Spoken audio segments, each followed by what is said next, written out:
করব, আমি মাননীয় প্রধানমন্ত্রীকে বলবো, আপনাকেও জিজ্ঞাসা করা হবে, আমাকেও করা হবে, বাংলাদেশে কেন নামাজ চালু করা হলো না, কেন যাকাত চালু করে ক্ষুধা দারিদ্র বেকারত্ব দেশ থেকে দূর করা হলো না, কেন ভালো কাজ চালু করে মানুষকে শান্তিতে থাকতে দেওয়া হলো না, কেন খারাপ কাজগুলো বন্ধ করে অশান্তি থেকে মানুষকে রক্ষা করা হলো না।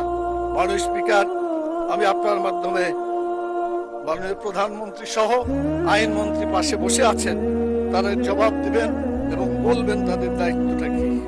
সময়ের সাথে সাথে দেখা দেয় নিত্য নতুন প্রয়োজন, রেডি থাকতে হয় প্রতি মুহূর্ত। ডায়াল ইনোভার, যেন আপনি লাইফে থাকেন রেডি প্রতিদিন। Innova, designed for now.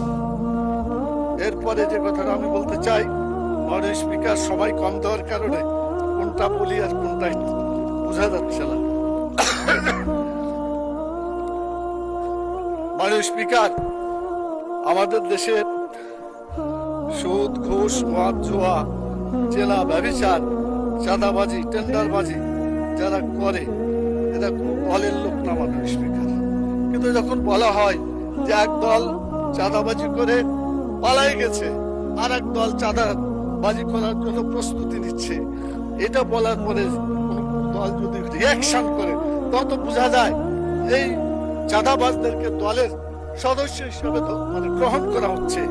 আজকে সিদ্ধান্ত হোক মাননীয় স্পিকার, চাঁদাবাজ কোন দলের সদস্য হতে পারে না। চাঁদাবাজ চাঁদাবাজি, তাদেরকে ধরতে হবে, গ্রেপ্তার করতে হবে। এরপরে যে কথা বলতে চাই সেটা হলো টিকিট বিক্রির একটা কথা বলা হয়েছে। মাননীয় স্পিকার, একটু প্লিজ। কোরআন মাজিদে একটি আয়াতকে কেন্দ্র করে এটা ভুল বুঝাবুঝি হচ্ছে। আল্লাহ তাআলা সূরা তওবার 111 নম্বর আয়াতে বলেছেন যে আল্লাহ তাআলা জান মালকে কিনে নিয়েছেন জান্নাতের বিনিময়ে। এটা আল্লাহর কথা। আপনি জানমাল দিবেন, বিক্রি করবেন, জান্নাতে যেতে পারবেন। জানমাল আল্লাহর পথে দিবেন না, আপনার কপালে জান্নাত হবে না। এটা আল্লাহর কথা, এটা মানুষের কথা। আমি চ্যালেঞ্জ দিলাম, জামাত ইসলামের কোন নেতা বলেছে আমার কাছে যে জান্নাতের টিকিট আছে, বিক্রি করছে? মাননীয় প্রধানমন্ত্রীকে জবাব দিতে হবে কেন তিনি এটা বলছেন।